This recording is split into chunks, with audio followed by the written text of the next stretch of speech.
dan Roh Kudus, di dalam nama Yesus kami mengucap syukur pada kesempatan fellowship siang hari ini. Biarlah Tuhan yang berbicara kepada setiap kami, berikan kepada kami telinga seorang murid yang suka dengar-dengaran, berikan kepada kami hati yang mau melayani.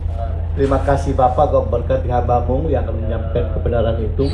Biarlah kebenaran itu murni, kebenaran itu akan membuat kami dewasa.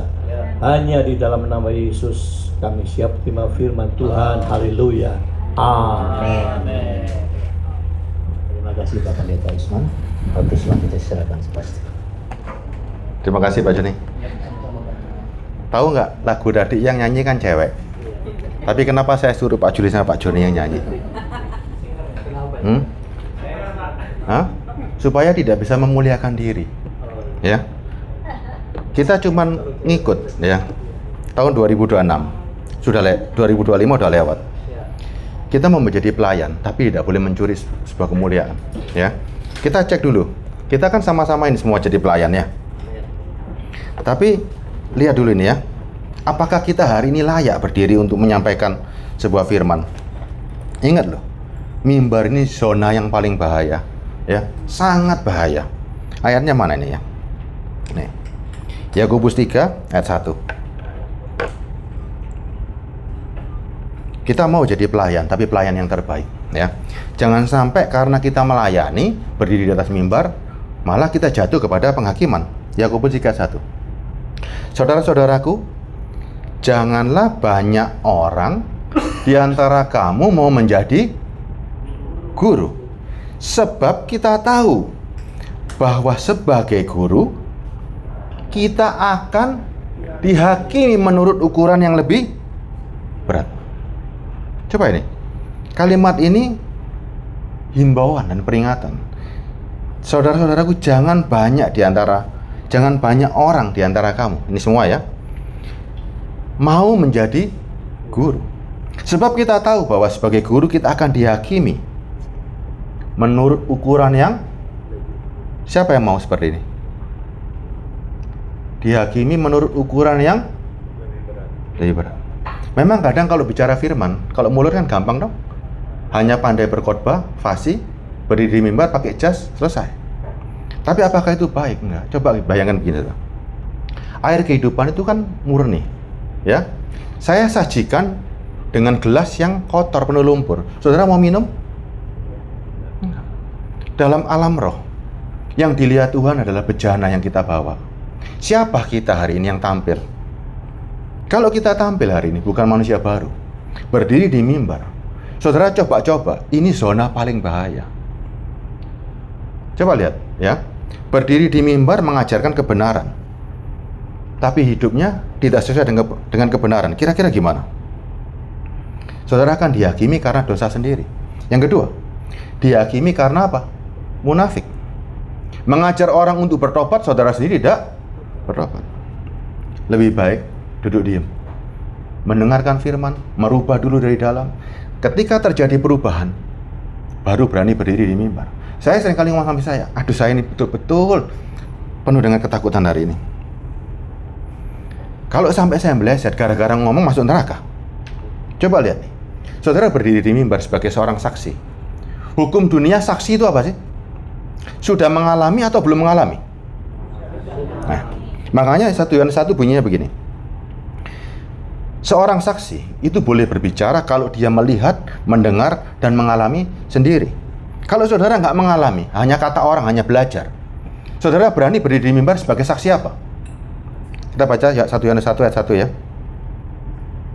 Coba lihat ya. Apa yang telah ada sejak semula, yang telah kami dengar, yang telah kami lihat dengan mata kami, yang telah kami saksikan, dan yang telah kami rabah dengan tangan kami tentang firman hidup itu. Itulah yang aku tuliskan kepadamu. Saudara bisa bayangkan kalau Yohanes nulis nggak pernah melihat, nggak pernah mendengar, nggak pernah meraba. Apa yang terjadi? Tulisannya cuma saksi palsu. Nih sekarang, saudara berdiri di mimbar. Apa yang mau saudara sampaikan? Sebuah firmannya, atau firman yang saudara hidupi dulu, kesaksian kehidupanmu, perubahan atas kehidupan itu yang saudara saksikan atau bagaimana nih? Ayo, Yohanes berani bicara karena mendengar, melihat, meraba. Kita hari ini apa? Apa yang kita tampilkan? Layak nggak hari ini? Coba, ini mimbar, pelayanan, semuanya ini punya kesempatan sama, bukan berbeda. Saya, Bu Maria, di sini semua sama, semuanya sama. Saya pakai Bu Maria karena levelnya menurut saudara kan beliau nggak bisa melayani kan? Tapi ingat loh, semua sama di mata Tuhan.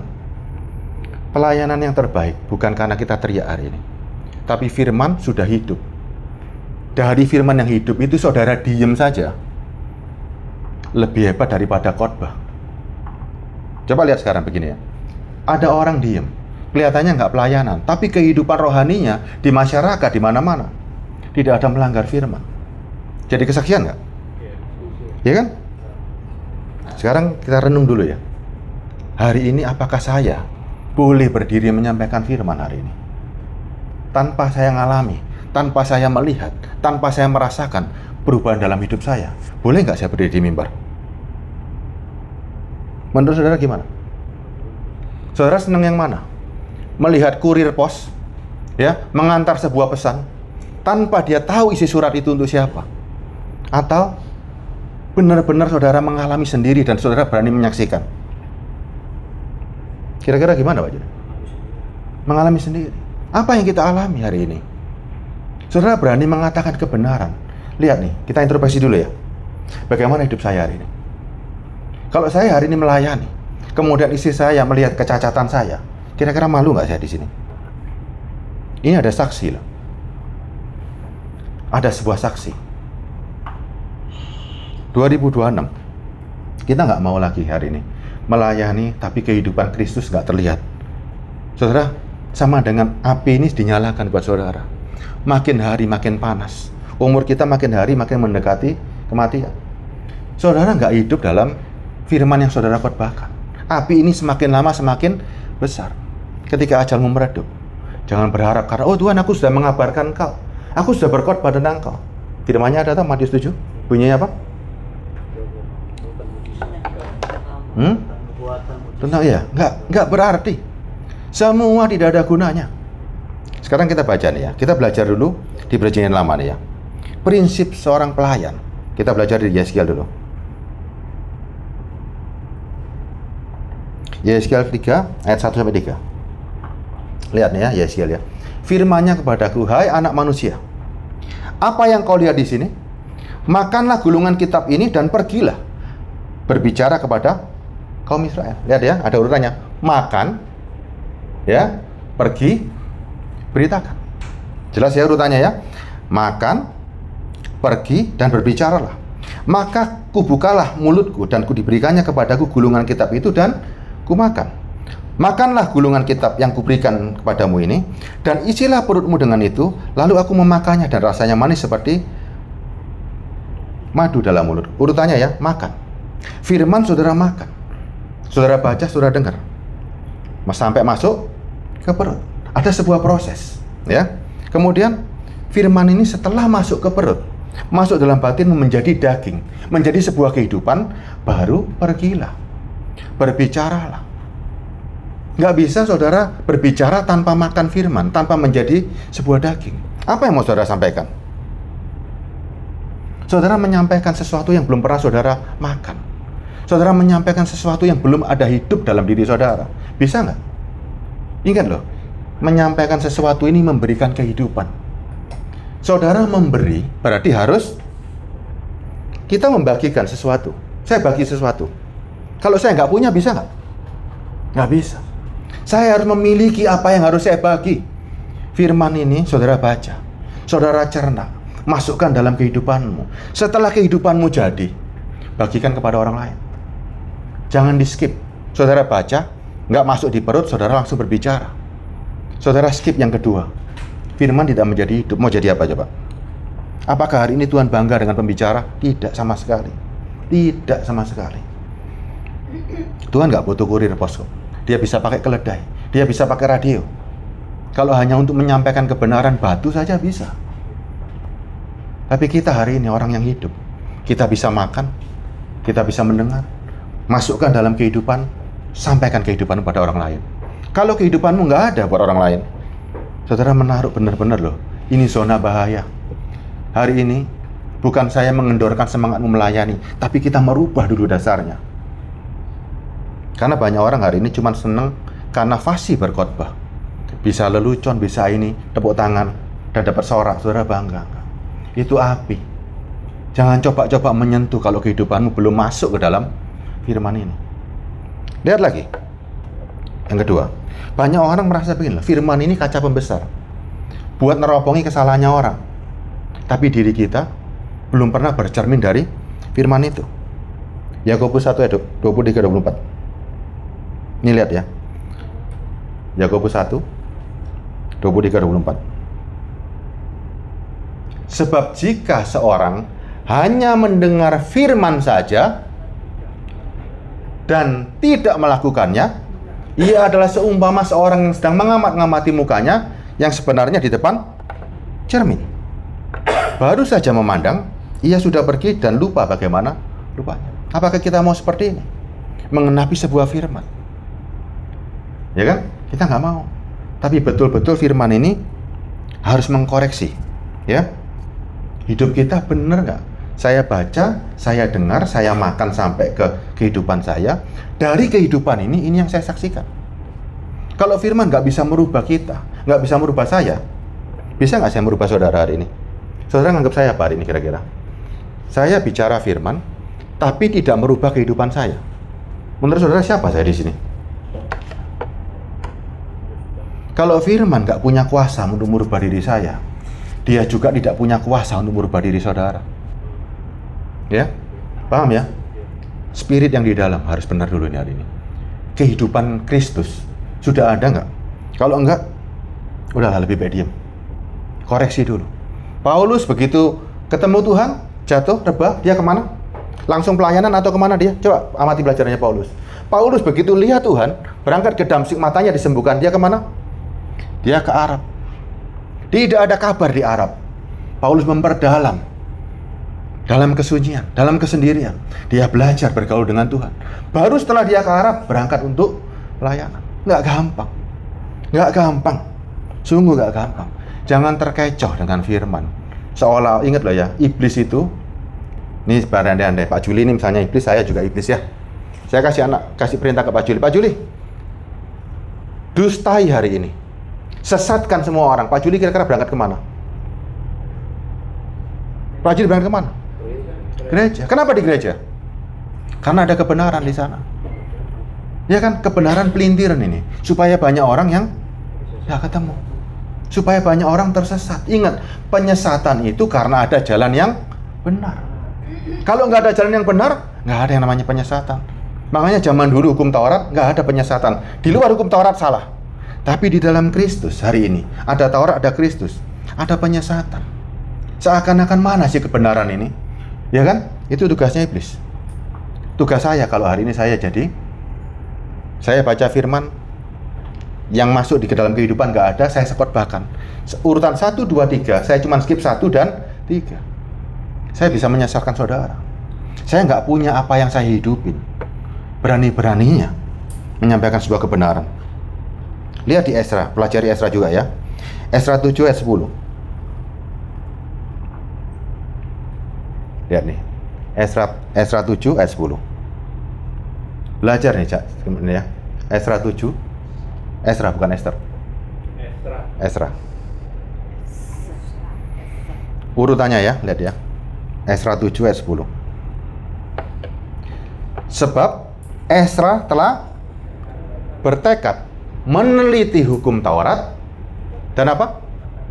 Melakukannya, serta mengajar ketetapan dan peraturan di antara orang Israel. Meneliti, melakukan, baru mengajar.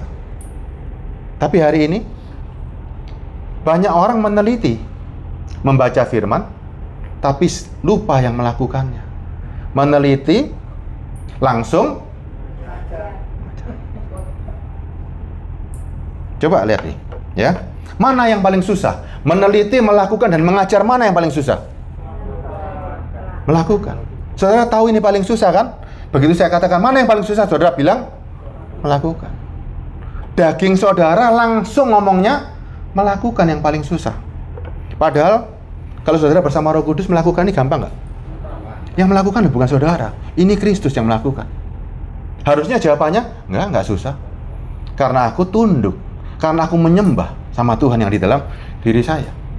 Saya tunduk. Ketika saya tunduk, berarti kehendaknya siapa yang saya lakukan? Kristus. Susah nggak? Enggak, harusnya enggak. Saya sudah meneliti hukumnya, harusnya bicaranya begitu, emang harus ada penyembahan. Dan saya melakukan. Dan saya boleh mengajar. Kata mengajar ini bukan berarti cuma berkhotbah.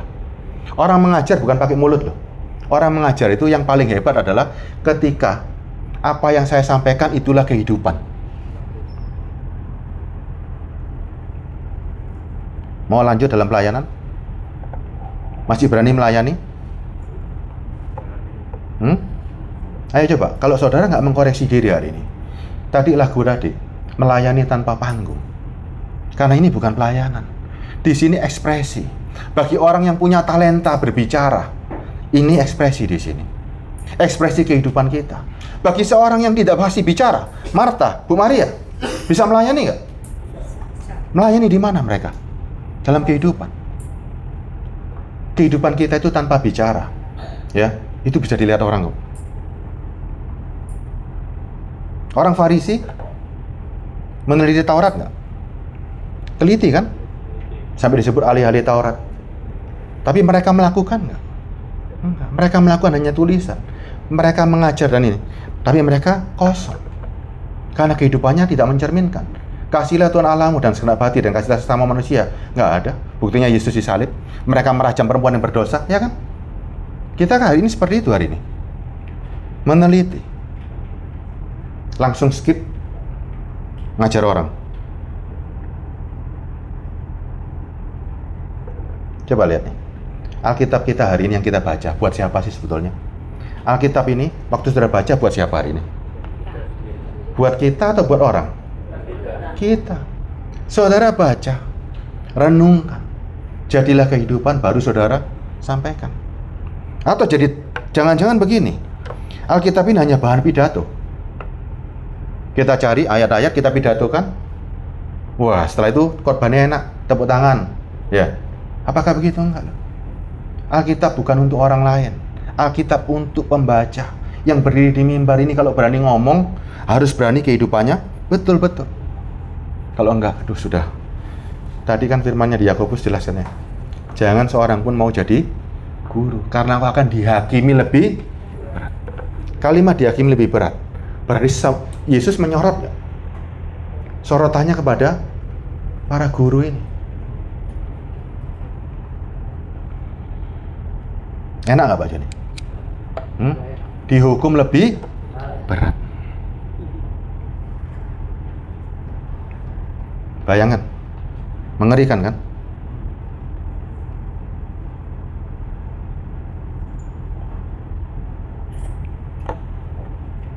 Meneliti, melakukan, baru mengajar. Tapi hari ini coba lihat. Karena ada Matius 28 ayat 19 coba. Matius 28, nah ini. Karena itu pergilah. Seolah-olah kalimat ini pergi duluan kan, mengabarkan kan? Jadikanlah semua bangsa. Orang kalau baca ini gimana kira-kira? Pergi dulu, baptis mereka dalam nama Anak, Bapa dan Roh Kudus, ya kan? Wes pokoknya pintar ngomong, apal ini baik. Seakan-akan mengatakan firman itu baik. Itulah jaremu. Ini kan kata-katanya kita. Tapi menurut Tuhan, baik nggak mengabarkan kebenaran tanpa hidup dalam kebenaran itu? Enggak. Urusan saudara ini sama Tuhan, bukan sama orang, sama Tuhan dulu. Beres dulu, selesai, baru ngomong sama orang. Ngomong itu berbicara bukan hanya cuman mulut, ya. Banyak cara untuk berbicara sama orang. Bisa lewat tulisan, bisa lewat kita ngomong, bisa lewat kehidupan, ya kan? Kan banyak cara. Ini dari sekarang. Orang terjebak di pergi dan jadikanlah semua bangsa muridku. Tapi ayat yang berikutnya 20-nya. Ini kan? Ayo. Ayat 20-nya. Ajarlah mereka, ayat 20.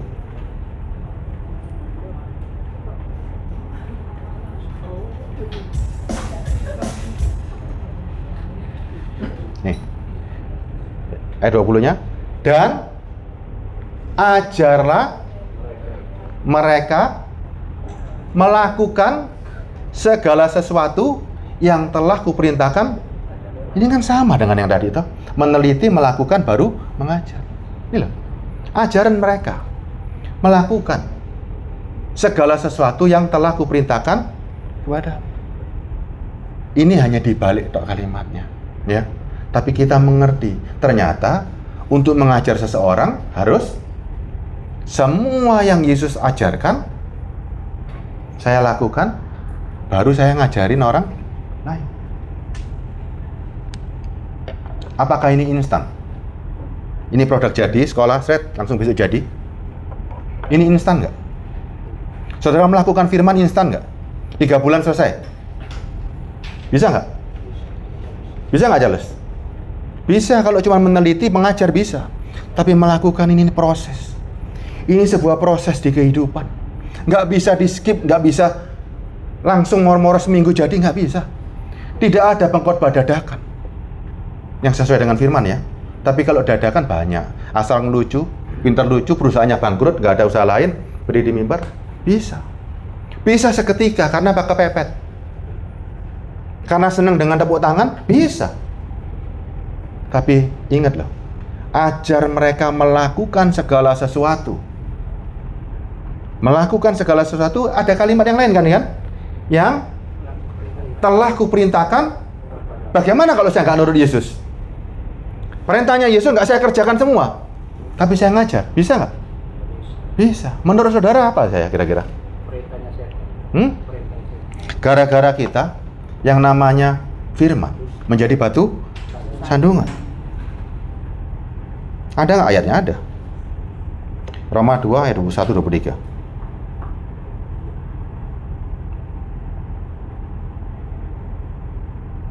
Nih. Jadi bagaimanakah engkau mengajar yang lain?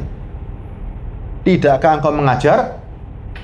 Nih, kita mengajar orang lain. Yesus bilang bagaimana? Jadi bagaimana engkau mengajar orang lain? Tidakkah engkau mengajar dirimu? Ini Alkitab. Makanan kita dulu. Kita makan dulu. Kenyang, jadi daging, baru mengabarkan. Jangan engkau yang mengajar, jangan mencuri. Baik nggak ajarannya? Baik dong. Jangan mencuri, baik. Tapi Yesus katakan apa? Engkau mengajar jangan mencuri, mengapa engkau sendiri? Curi. Banyak nggak yang kejadian seperti ini? Kita diajari mengasihi. Tapi banyak pengkhotbah hari ini nggak punya kasih. Coba, mengasihi. Orang miskin datang ke gereja, masih aja dikasih hukum yang begitu mengikat. Kalau agak perpuluhan nggak diberkati. Kalau nggak, coba bayangin. Kita katanya punya kasih. Ada orang gulung koming gajian belum ini karena mati-matian bayar persepuluhan demi mendapatkan sebuah berkat. Kalau itu ada kebenaran dalam sebuah persepuluhan, ngapain Yesus datang? Ngapain Yesus menggenapi itu selesai? Gak ada lagi sandaran lagi di sana. Bubar ini. Baiknya nggak ada. Kalau orang mengerti hukum, ya, untuk melaksanakan sebuah ketetapan dan peraturan ada syaratnya. Syaratnya apa? Ada bait suci, ada imam Lewi, ya, ada perkakasnya, ada baju efodnya. Orang bilang, loh itu kan tertulis di Alkitab. Memang tertulis, tapi saudara harus pahami, Allah sendiri yang meruntuhkan. Apa buktinya? Bait Allah itu bangunannya Allah nggak zaman dulu. Bangunan Allah kan, betul ya? Bait Allah zaman dulu orang Filistin aja nyentuh tabut perjanjian. Bukan orang Filistin, orang Filistin sampai dewa-dewanya jatuh semua kan. Orang nyentuh aja Usa dan Manusia mati. Ada kuasa di sana. Tapi bayangan kenapa tahun 70 bait Allah runtuh? Atas kehendak siapa? Di mana kuasanya? Dulu menyentuh saja mati orang. Hari itu diserbu habis-habisan sama Titus. Kenapa hilang?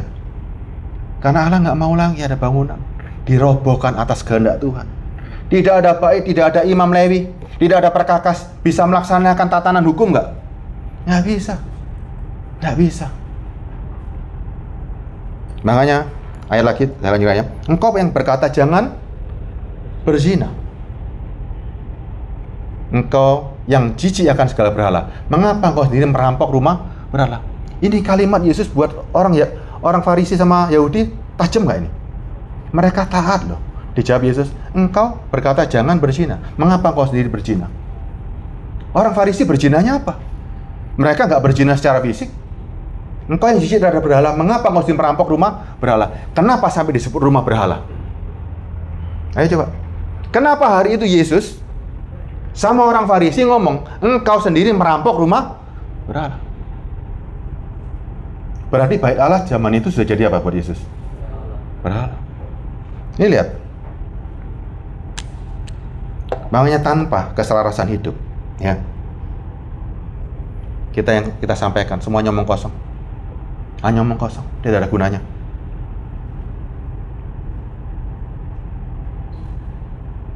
Masih mau mengkhotbahkan, masih mau pelayanan ya? Masih mau kan? Atau mulai takut?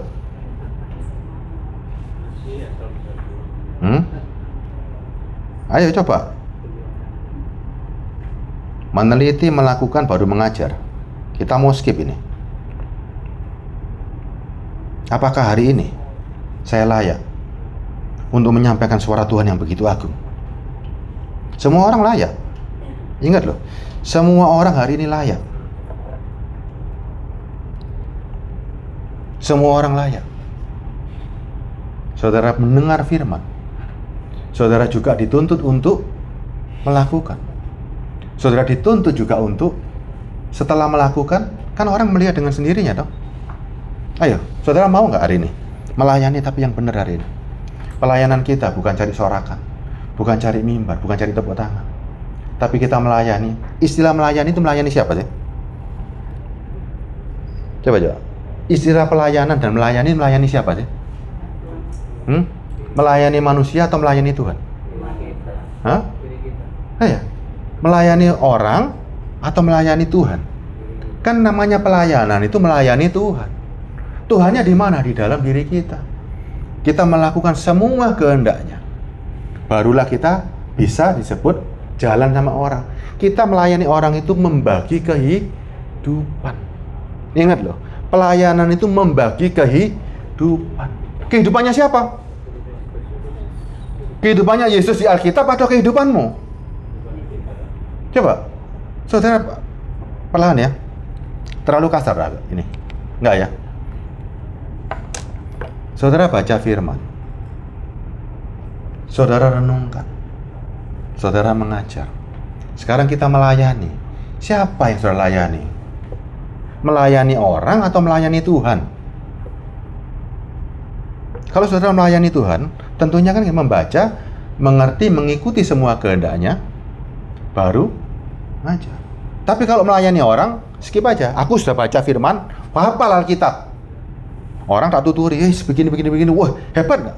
Pengetahuanmu sangat hebat. Tapi engkau melupakan satu.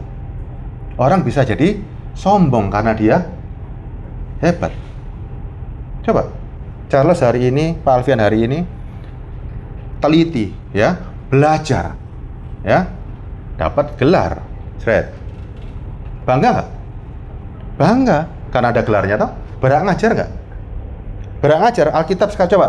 Banyak gereja mensyaratkan gelarmu di mana, baru bisa berdiri di mimbar. Mereka nggak tanya, kehidupan Kristus sudah kamu hidupi nggak? Enggak. Mereka tanya gelarmu dulu di mana, sekolahmu di mana, S1, S2, S3? Enggak. STT teologi tidak pernah bisa merubah kehidupan orang. Yang bisa merubah kehidupan orang itu berdiam, baca, merenungi, dimakan, dijalankan dalam roda kehidupan. Kita melayani, bukan melayani orang, melayani Tuhan di dalam diri kita. Setelah kita hidup dalam pelayanan itu, ya kan kita hamba. Hamba siapa sih? Julikannya hamba siapa coba? Hamba Tuhan, bukan hamba manusia loh. Hamba Tuhan. Berarti melayani siapa? Melayani Tuhan di mana? Di luar atau di dalam dulu? Di dalam dulu. baru ekspresi dari kehidupan kita yang melayani Tuhan di dalam itu terpancar keluar. Ini nggak bisa di skip. Jangan bunuh diri, saudara ya.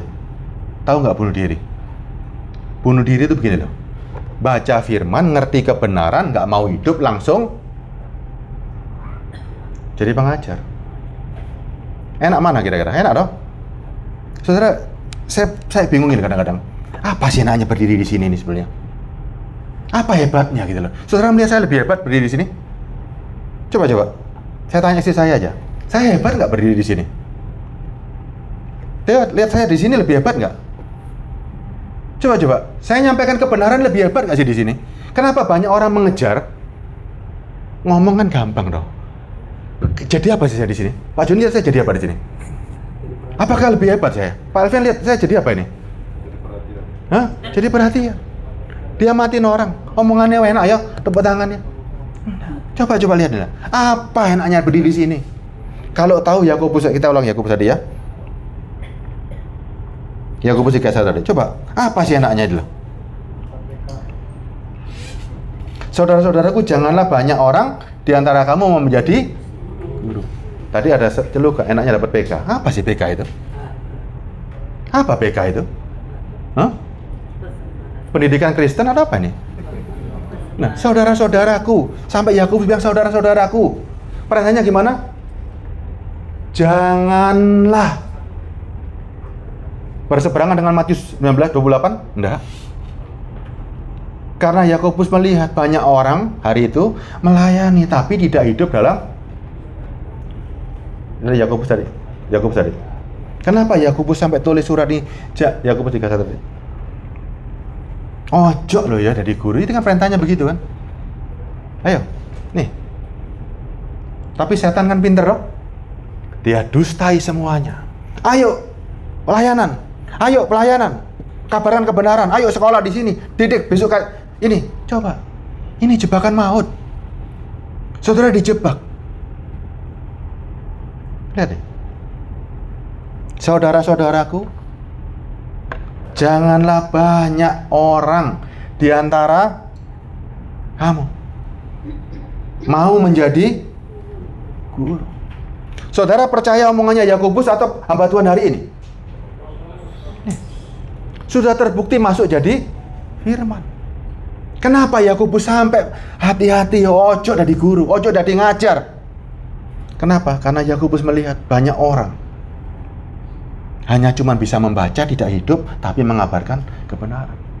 Sebab kita tahu bahwa sebagai guru, kita akan diyakini menurut ukuran yang lebih berat. Ini ancaman, nggak main-main.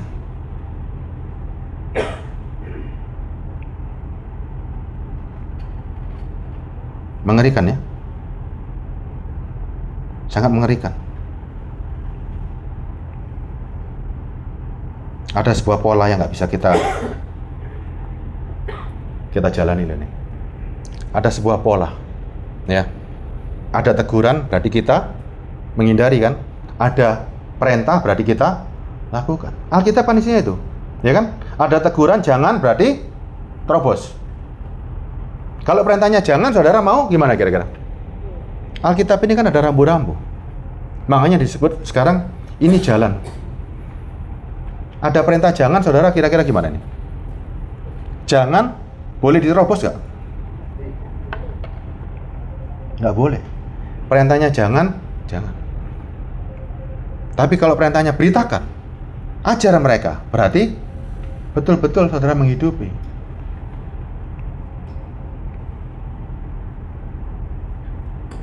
Banyak orang ini nerobos. Semua diterobos. Ini mematikan.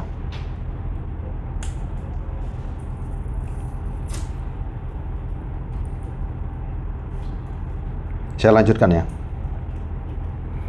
Mengabarkan kebenaran itu memang baik, tapi sumbernya harus benar-benar ada. Tanpa manusia baru, itu hanya kotor. Kekotoran saja yang sudah sampaikan. Itu nggak ada hebatnya di mata Tuhan. Roma 2 ayat 23-24. Engkau bermegah atas hukum Taurat. Zaman dulu ini orang Farisi bandingannya. Kalau sekarang kita sama orang Kristen kira-kira sama juga. Engkau bermegah atas Alkitab ini. Ya. Mengapa engkau sendiri menghina Allah dengan melanggar hukum Taurat itu? Kalau sama, engkau bermegah atas firman Tuhan hari ini, tapi engkau sendiri melanggar firman Tuhan, ya, menghina Allah dengan melanggar firman itu sendiri. Firman bilang jangan kalau engkau belum lahir baru. Saudara dengan nekatnya, wah, kenapa? Karena mimbar ini menarik. Siapa yang suka ditepuk tangan nih? Dan siapa yang nggak suka ditepuk tangan nih? Coba, tepuk tangan enak nggak? Enak nggak ditepuk tangan nih, Pak Budi? Rasanya gimana kira-kira? Enak nggak kira-kira? Yang suka berdiri di mimbar ditepuk tangan enak nggak? Yesus pernah nggak cari tepuk tangan di mimbar disorak? Wih, hore, ada nggak? Nggak ada. Sorak-sorai di panggung ini loh. Ini bakul jamu banyak nih. Coba. Nih. Saya lanjutkan ya. Sebab ada tertulis, nama Allah dihujat sebab oleh karena kamu, lu kan aneh dong? Sebab oleh karena kamu, nama Allah dihujat di antara bangsa-bangsa lain. Saudara berani mengatakan kebenaran tapi nggak pernah hidup dalam kebenaran. Kira-kira dunia ngomong apa sih kira-kira? Dihujat. Jari ini ngomongin ngono lah, kok kelakuannya begitu, ya kan? Ini lihat nih. Sebab ada tulisan, oleh sebab karena kamulah nama Allah dihujat. Padahal orang Farisi dan ahli Taurat bermegah. Ulangi lagi ya atasnya, dari atas ya. Dari atas. 23-nya. Engkau bermegah atas hukum Taurat. Kita juga bermegah atas firman ini. Mengapa kamu sendiri menghina Allah dengan melanggar firman ini? Sama loh perlakuannya. Terus 24-nya? Enggak, 24. Sebab ada tertulis. Sebab oleh karena kamu, nama Allah dihujat di antara bangsa-bangsa lain. Bayangkan. Tapi kan mengabarkan kebenaran baik. Setan loh mengabarkan kebenaran. Sama Yesus disuruh stop. Ada ayatnya? Ada. Lukas 4 ayat 41. Sama, setan juga ngomong nih. Baik, Lukas 4 ayat 41. Tapi apa kata Yesus? Dari banyak orang keluar juga setan sambil teriakannya enak gak? Coba. Engkau adalah, ada yang salah nggak dari kalimat ini? Salah nggak kalimat ini? Dari banyak orang keluar juga setan sambil berteriak, engkau anak. Loh, ini firman kok. Engkau adalah anak. Yesus bilang, oh karena setan bisa mengagungkan aku, ngomong terus, beritakan terus, begitu nggak? Apa perintahnya Yesus? Lalu ia dengan keras. Apa arti melarang dengan keras? Melarang mereka dan tidak memperbolehkan mereka berbicara. Setan tahu kan Yesus Mesias. Tapi kenapa Yesus melarang ini? Baik gak ini kalian? Engkau adalah anak Allah. Baik gak? Kalimat ini kan sering dong. Percayalah Yesus. Baik gak? Waktu kita mengagungkan Yesus di mimbar atau dimanapun, mulut kita ngomong, kalau gak percaya Yesus, masuk neraka kon. Seakan-akan semuanya baik dong. Tidak ada yang salah dari firman yang terucapkan. Gak ada yang salah, ada bacanya. Berdiri di mimbar, Yesus ajaib, Yesus hebat, Yesus luar biasa. Ada gunanya gak? Ada gunanya gak? Ini loh setan ngomong, engkau adalah anak. Hari itu tidak semua orang bisa mengaku Yesus anak Allah. Hari itu loh. Tapi setan bisa mengakui lebih hebat daripada orang-orang Farisi Yahudi nggak? Kenapa Yesus bilang? Lalu ia dengan keras melarang. Coba bayangin, kalimatnya firman. Kalau ada pengakuan dari setan, engkau adalah anak Allah, siapa yang diuntungkan? Siapa yang diuntungkan? Setan ngomong engkaulah anak Allah. Siapa yang diuntungkan dari itu? Enggak. Setan di hadapan Yesus ngomong engkaulah anak Allah. Kesaksiannya hebat nggak? Tapi kenapa Yesus dengan keras melarang mereka? Karena yang ngomong, coba, ini loh. Paham maksud saya ya? Sumbermu ini yang di dalam. Kalau belum ada manusia baru, ya, masih ngomong ini kan hanya diringkes. Kira-kira setan kalau memuji Tuhan hebat nggak? Ini hanya dicuplik satu, tapi saya yakin di sana yang diomong bukan satu kalimat, tapi betul-betul mengabarkan seolah-olah wow.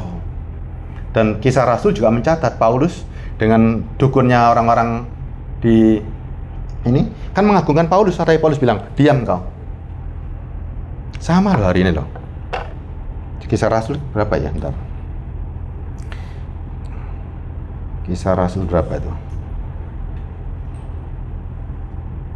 Yang ini apa namanya? Ada anak muda yang jadi dukunnya penjual kain lah. Bukan.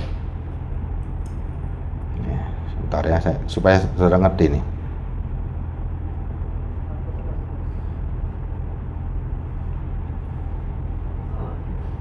Yang sama penyihir itu. Ayat berapa ya? Ya di Efesus nih.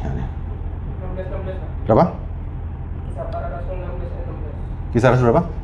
16 ayat 16. Oh ya. Oke, terus lanjutnya. Kisah Rasul 16. Nah ini nih. 16. Nah, 17 ya. Oke, 17 nih. Ia mengikuti Paulus. Lihat ya. Ia mengikuti Paulus dan dari belakang sambil berseru katanya, orang-orang ini adalah hamba Allah yang maha tinggi. Terus mereka memberitakan kepadamu jalan keselamatan. Teliti kalimat ini ya. Saudara kan bisa berpikir kan? Teliti kalimat ini ya.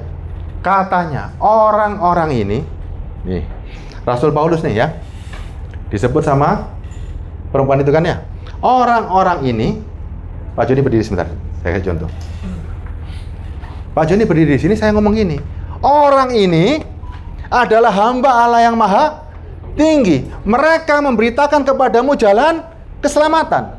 Ada yang salah dari kalimat saya? Orang ini adalah hamba Allah yang maha tinggi. Mereka memberitakan kepadamu jalan kepada keselamatan. Nggak ada yang salah kan? Nggak ada kan? Ayat 17-nya, ayat 18-nya. Orang ini, bayangin ya, memberitakan jalan keselamatan. Imam Allah, hamba Allah maha tinggi. Hal itu dilakukan beberapa hari, berarti terus-terusan dipuji terus Pak Joni. Udah duduk aja Pak Joni. Terima kasih Pak Joni. Apa bunyinya? Hal itu dilakukan beberapa hari. Kalau saudara ada orang ngintil, ada orang memuji saudara dengan kalimat seperti itu, seneng nggak? Wah, tambah promosi.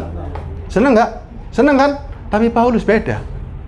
Paulus bilang tidak tahan lagi. Loh, kok bisa disebut gangguan? Ada yang salah dari kalimat tadi? Salah nggak Pak Joni kalimatnya? Nggak salah. Tapi Paulus bilang, aku nggak tahan dengan gangguan ini. Kenapa kalimat yang sepertinya firman sama Paulus disebut gangguan? Ia berpaling dan berkata kepada roh itu. Berarti yang mengatakan siapa tadi? Setan. Demi nama Yesus Kristus, aku menyuruh kau keluar dari perempuan itu. Kenapa? Hari itu Paulus sadar bahwa ini setan yang bicara. Kalau Paulus happy, biarkan setan memuji Tuhan. Biarkan setan berbicara. Enggak. Perintahnya jelas, ia melarang. Sama dengan kita hari ini. Kalau engkau belum manusia baru, belum hidup dalam firman, jangan coba-coba misalnya. Mandek, diam. Biarkan firman itu menggodok hidupmu, membuktikan proses ini. Setelah itu engkau akan tampil, bersinar. Engkau betul-betul bersinar. Jangan sampai seperti begini loh. Matahari itu kan sinarnya terang loh. Tuhan itu kan seperti matahari loh, sinarnya terang loh. Saudara jadi lilin, kepingin menyaingi matahari bisa nggak sih? Nah, enggak. Tanpa saudara, sinar itu sudah terang. Saudara hanya refleksi. Begitu saudara hidup Kristus, saudara jadi matahari, bukan lilin lagi.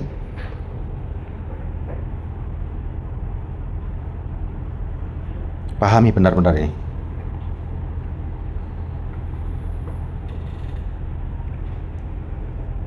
Bejana itu adalah diri kita.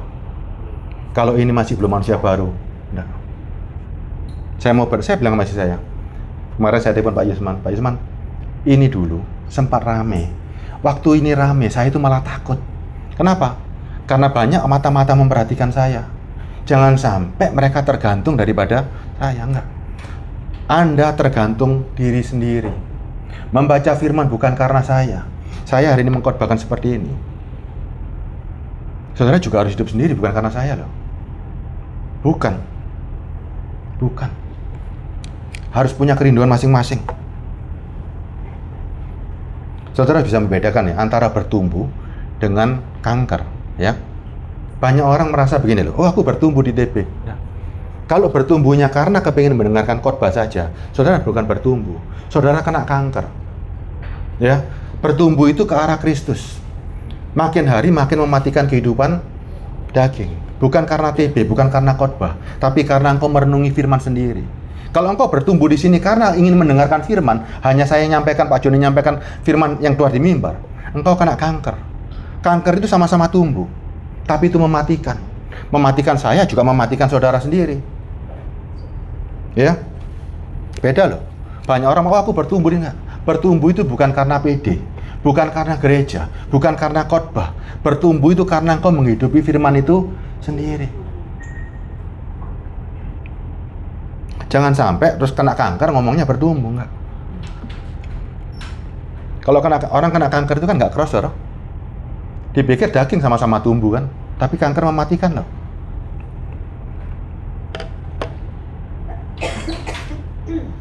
Ada 3 ya. Bertumbuh ke arah Kristus.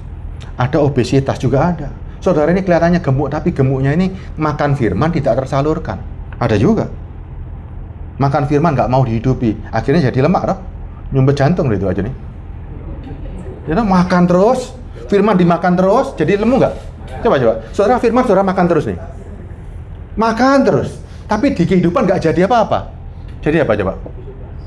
Obesitas, penyakit. Ya kan baca firman terus, firman dibaca tapi nggak dihidupi kan jadi penyakit Jualan. Ya kan? Dibaca terus, tapi nggak dihidupi, nyumbet. Ya kan, kolesterol. Banyak orang yang seperti itu soalnya. Apa buktinya? Saudara senang mendengarkan khotbah yang enak. Senang dong? Wah enak iki. Di telinga enak pas iki. Aku pas lagi butuh duit ono firman yang menguatkan iki pas. Ya kan? Masuk kan? Coba lama-lama dengar seperti itu. Ya kan, obesitas. Dia ya gemuk. Tapi nggak ada hidup. Mati saudara, mati ya. Jadi jangan. Saudara bertumbuh bukan karena saya, bertumbuh karena hubunganmu bersama Kristus. Saudara menyembah bersama Kristus. Bukti penyembahan itu tunduk akan kehendaknya. Begitu tunduk ada kehidupan yang nyata. Ya, itu baru saudara sampaikan, khotbahkan, beritakan. Tanpa itu nggak ada gunanya. Ingat loh, ya. Kanker itu bahaya, sangat bahaya.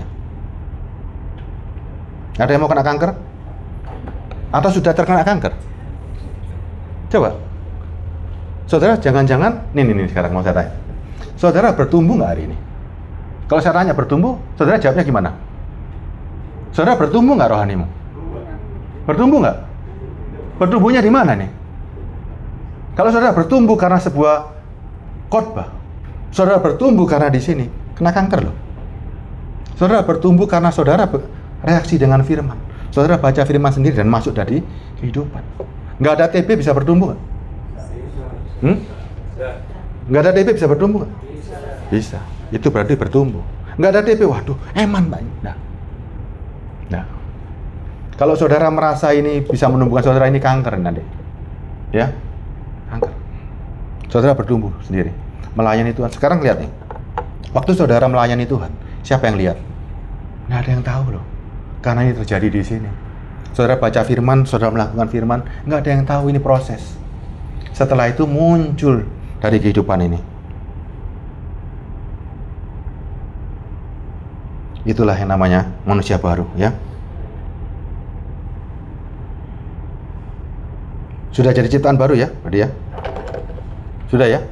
Saya ulangi ayatnya, 2 Korintus 5:17. Wes mari toh? Sudah dibongkar semua habis ya? Sudah habis semua? Sekarang nih. Jadi, siapa yang ada di dalam Kristus? Ia adalah ciptaan baru. Yang lama sudah berlalu. Sesungguhnya yang baru sudah datang. Nih, saudara melangkah hari ini. Setelah ini saudara melangkah dengan bebas. Tapi saudara sudah menjadi ciptaan baru. Apa sih ciptaan baru itu?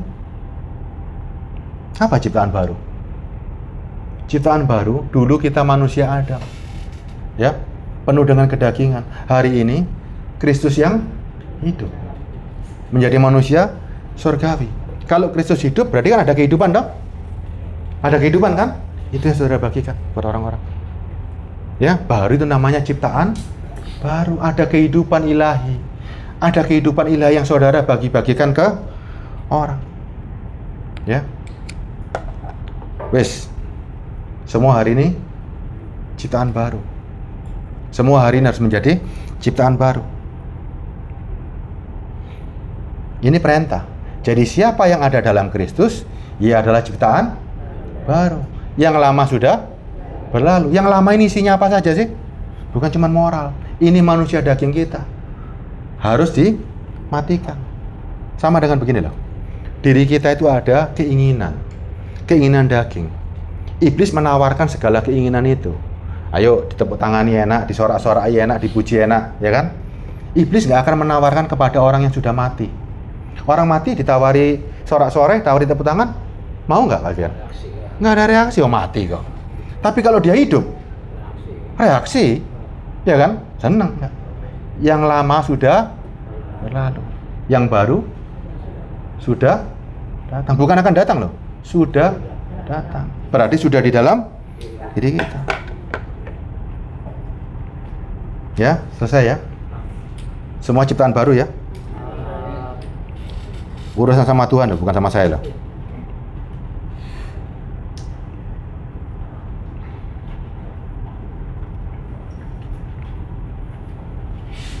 Semoga semua kita layak semua ya. Jadi bukan lagi kita berbicara itu karena pintar ngomong, pintar khotbah, enggak. Tapi ada kehidupan yang disampaikan. Adalah kehidupan Kristus ya. Soalnya urutannya kadang-kadang begini lah. Begitu pintar khotbah, pintar doa. Begitu pintar doa, nawarkan apa coba? Karena tepuk tangan kan enak dong. Coba Julan, di mimbar ditepuk tangani. Wah, khotbahmu enak. Setelah khotbahnya enak, urutannya itu jelas sebenarnya. Setelah khotbahnya enak, doane loh. Ya kan? Setelah khotbahnya enak, ya kan? Doane pasti manjur. Itu urutan kok. Itu sudah urutan, coba lihat aja. Orang-orang yang berkhotbah enak, khotbahnya enak, doane juga mantap. Coba lihat. Setelah khotbahnya enak, apalagi nih? Ya, nawarkan yang jalan pintas. Karena dia sendiri karena pintas jalannya, makanya ditawarkan selalu jalan pintas. Kalau orang yang hidup bergaul dengan Tuhan, dia tahu kok. Dia punya segala hikmat. Dia nggak mungkin menawarkan jalan pintas. Tapi urutannya ini lihat sekarang. Khotbahnya enak. Waduh. Setelah khotbah, doane mantep. Setelah doane mantep, doa mantep untuk apa coba? Coba, orang yang doanya mantep untuk apa biasanya doanya? Siapa yang maju sini ke depan? Saya doakan. Hah? Ayo, saya doakan.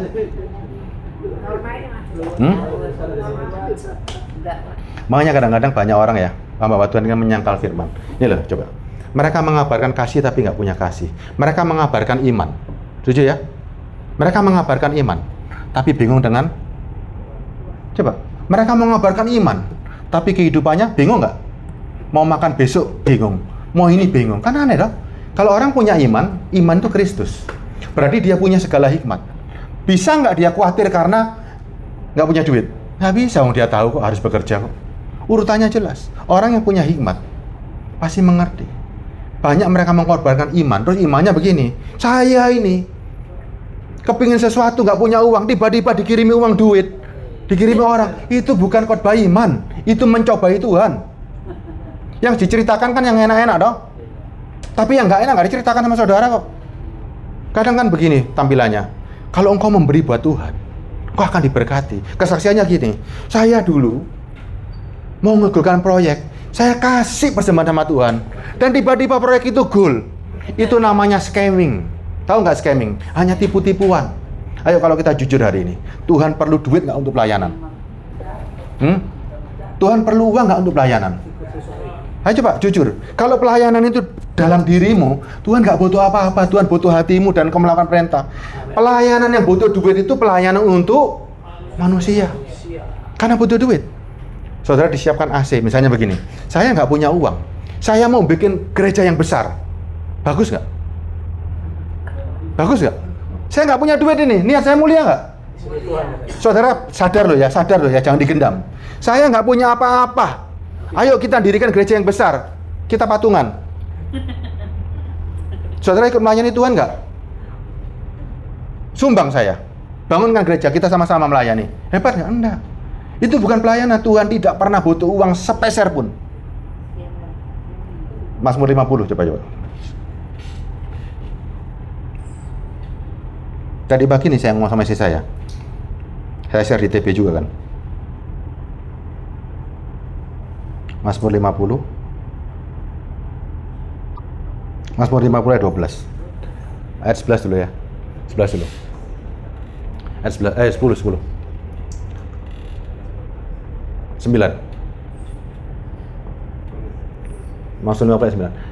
Tidak usah aku mengambil lembu dari rumahmu atau kambing jantan dari kandangmu. Ayat 10-nya. Sebab punya kula segala binatang hutan dan beribu-ribu hewan. Saudara sama Tuhan gimana sih? Inilah. Punya kula segala binatang hutan dan beribu-ribu hewan di gunung. Ayat 11-nya. Aku kenal segala burung di udara, dan apa yang bergerak di padang adalah dalam kuasa. Kalau dalam kuasaku, Tuhan bisa nggak nyuruh kambing datang langsung pada Tuhan? Bisa kan, segalanya dalam kuasaku kok. Ini jelas. Terus ayat selanjutnya, jika aku lapar, ini bahasa hanya karena disebutkan bahasa ya, Tuhan nggak pernah lapar.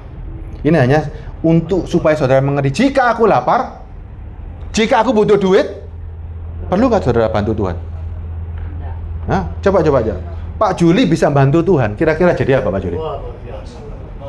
Pak Bodi bisa bantu Tuhan. Urun bangun kerajaannya. Urun.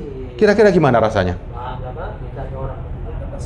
Kalau sampai orang bisa membangun kerajaan Tuhan dan bantu, jadi apa kira-kira? Tuhan berapa harganya? Kalau sampai kerajaan Tuhan bisa dibeli pakai duit, hari saya tanya, Tuhan piro harganya? Berapa hargamu? Akan saya bayar dengan kekayaan saya. Bisa nggak? Nggak ada. Ini Tuhan bilang begini, jika aku lapar, tidak usah kukatakan kepadamu, sebab punya kula sak dunyo dan segala dan semua dalam kuasaku. Nih lihat, Tuhan nggak pernah butuh kok untuk pelayanan. Pelayanan itu dirimu dengan Tuhan tidak berbiaya. Begitu juga zaman dulu rasul-rasul ada gereja besar nggak? Rasul-rasul waktu pelayanan Paulus ada gereja besar nggak? Kenapa kekristenan langsung meroket? Hari ini sebetulnya Kristen itu dikris. Ingat loh, bukan KTP Kristen, bukan hanya disebut orang, tapi keiman itu krisis, hilang. Makanya Tuhan bilang, adakah iman di bumi? Kenapa? Karena makin hari iman itu hilang. Kristus dalam diri orang itu hilang. Yang ada cuma KTP tok. Saudara jangan bangga hari ini kelihatannya Indonesia, oh Kristennya banyak, enggak ada. Dikris, imannya hilang semua. Jika aku lapar, tidak usah aku katakan padamu, sebab punya kulah dunia dan segala isinya. Makanya Bu Maria bisa happy. Orang-orang yang gak punya duit bisa happy. Kenapa? Tidak ada satu pun di dunia ini yang punya andil untuk membayari Tuhan. Nggak ada. Yang kita selama ini sumbang, sebetulnya hanya pelayanan. Misalnya begini, Ini hanya pelayanan buat diri kita. Kalau saudara rela silakan, nggak ada masalah. Tapi nggak boleh ini menjadi sebuah kewajiban. Kalau rela silakan. Kalau orang rela itu seneng dong. Orang rela tidak mengharapkan sesuatu. Kalau kewajiban berarti ada aturan, ada yang ditawarkan. Kalau saudara suka rela mau membangun gereja, tidak ada masalah. Tidak ada masalah. Tapi jangan sampai saudara merasa berat. Bukan saya anti disumbang orang, ya kan? Bukan nanti memberi orang, enggak. Saudara kasih dengan sukarela, tapi tidak ada lagi kewajiban. Kewajiban sama sukarela itu beda jauh loh. Wajib itu bisa dongkol. Kewajiban bayar, kon harus coba gini. Bayar wajib misalnya, ya. Bayar SPP sekolah, wajib atau sukarela? Wajib. Waktu nggak punya duit ditagih, enak nggak? Hah? Tapi harus toh. Wajib karena saudara bisa. Tapi kalau sukarela? Sukarela itu hati kita itu senang, ya kan? Aku memberi dengan senang kok aku. Kadang-kadang nggak masuk akal, nggak ada masalah. Tapi aku senang kok. Tapi bukan digendam loh ya. Ya, sukarela silakan, nggak ada masalah. Tapi Tuhan sudah jelas. Jika aku lapar, nggak usah aku ngomong sama kamu. Sebab punya pula dunia dan segala isinya. Ya, jelas ya. Sudah berubah total, ciptaan baru. Dan kita sekarang mengabarkan karena pelayanan tanpa butuh biaya. Makanya semua orang bisa melayani. Semua orang bisa melayani. Nggak usah cari gereja besar, nggak usah cari mimbar, nggak usah cari. Semuanya bisa melayani tanpa terkecuali. Karena pelayanan tidak berbiaya. Tuhan itu murah kok. Tuhan itu murah, tapi nggak murahan kan. Semuanya gratis. Ada nggak yang bilang, kalau kamu percaya sama aku bayar dulu? Nggak ada. Melayani Tuhan bayar? Enggak. Di dalam hati nggak ada yang bayar. Ada yang bayar, Walfian? Nggak ada. Pelayanan yang berbayar itu dagang rohani, ya. Nggak. Kita sekarang sudah berubah total, Ibarat Tuhan itu samudera, ya. Tahu samudera? Banyak apanya samudera? Samudera ada apa? Samudera ada apanya? Yang saudara lihat dari samudera apa yang saudara lihat? Air, ya. Saudara, air. Segelas air dari saudara bisa nambah samudera. Tuhan itu memberi. Dia berikan, bukan meminta. Dia berikan kehidupannya. Baru setelah kehidupan Kristus ada dalam diri kita, baru kita bisa memberi. Ya, yang Tuhan mau itu saudara menerima Kristus, saudara berikan Kristus. Berikan Kristus bukan omongan tapi kehidupan. Kristus adalah hidupku. Galatia 2:20. Kita tutup ya.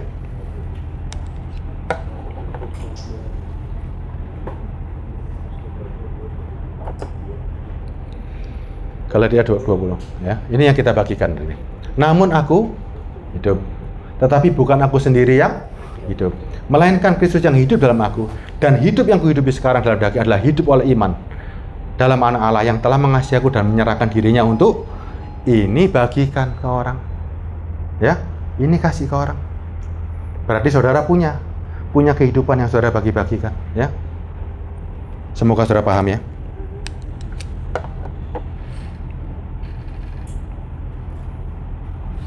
Jangan tegang. Yang melayani, introspeksi dulu. Apakah aku layak berdiri? Ya. Kalau saudara sudah merasa yakin saudara layak, kehidupanmu sudah ada kehidupan Kristus, layani. Ya. Tapi kalau belum, koreksi, diam sebentar. Biarkan Tuhan berproses. Apa sih makna dari firman ini? Apa sih yang makna saya baca selama ini firman? Setelah mengkoreksi diri, kehidupan kita bersama-sama dengan Kristus. Bukan berarti orang, harus suci dulu. Saudara sekarang baca firman. Firman itu yang menguduskan kehidupanmu bersama-sama. Setelah merasakan, melihat, meraba, kesaksianmu bukan kesaksian palsu. Kenapa? Karena mengalami bersama Kristus. Saudara menghidupkan Kristus di orang itu. Baru itu berlangsung, ya. Kalau enggak, saudara saksi palsu, saksi dusta. Enggak mengalami Kristus, enggak mengalami hidup Kristus, tapi berani berkata bahwa mengabarkan Yesus, itu dusta. Saudara akan dihakimi jauh lebih berat. Yang satu karena dosamu, yang satu karena kemunafikanmu. Stop. Kita mau selamat hari ini, ya. Silakan Pak Joni tutup doa ya.